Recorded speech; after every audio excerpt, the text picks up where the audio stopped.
তিনি ছিলেন মধ্যম আকৃতির সুঠাম দেহের অধিকারী একটি মানুষ। তার চুলগুলো ছিল ঘাড় পর্যন্ত প্রলম্বিত, হালকা হালকা কোঁকড়ানো।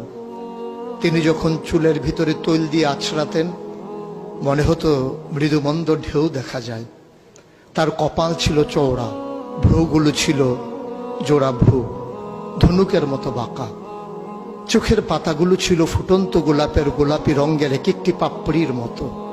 তিনি কখনো বা যখন চোখের পলক ফেলতেন মনে হতো মৃদুমন্দ বাতাসে গোলাপ পাপড়ি যেন দোল খাচ্ছে। তার চোখের সাদা অংশ ছিল রক্তিমাভ সাদা, কালো অংশ ছিল কৃষ্ণ কালো।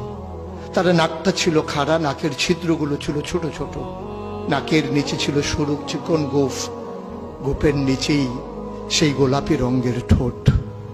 তার ঠোঁটগুলো যখন কখনো বা মুচকে হাসত, গোটা পৃথিবীর মানুষ অবাক বিস্ময়ে দেখত গোটা পৃথিবীতে যেন বিজলি চমকিয়েছে।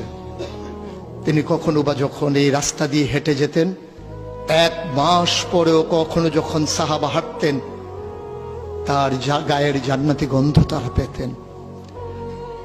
মায়েরা উম্মাহাতুল মুমিনিন যারা, তারা নবীর যখন কখনো এই ঘামে ভেজা শরীর নিয়ে ঘরে ঢুকতেন, কপালের ভিতরে মুক্তোর দানার মতো ঘামগুলো যখন জমে থাকত, মায়েরা ছোট্ট শিশি খুঁজে সেই ঘামগুলো শিশিতে ভরে জমা রেখে দিতেন, কখনো বা ঈদে কোনো অনুষ্ঠানে যেন আতর হিসেবে ব্যবহার করতে পারেন।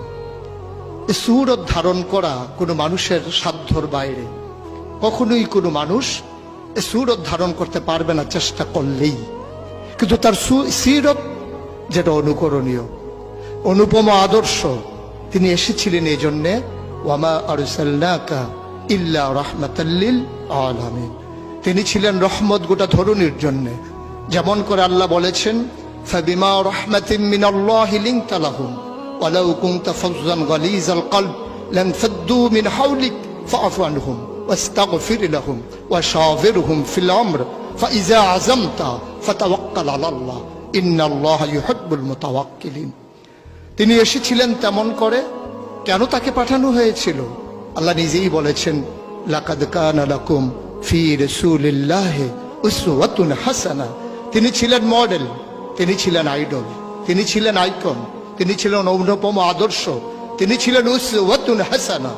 তিনি গোটা মানব জাতির জন্য সকাল থেকে সন্ধ্যা, রান্নাঘর থেকে সংসদ ভবন, তার জীবনের ব্যক্তি জীবন, পারিবারিক জীবন, সমাজ জীবন, রাষ্ট্রীয় জীবন, অর্থনৈতিক জীবন, ইন্টারন্যাশনাল রিলেশন, সকল ক্ষেত্রে তিনি ছিলেন আদর্শ।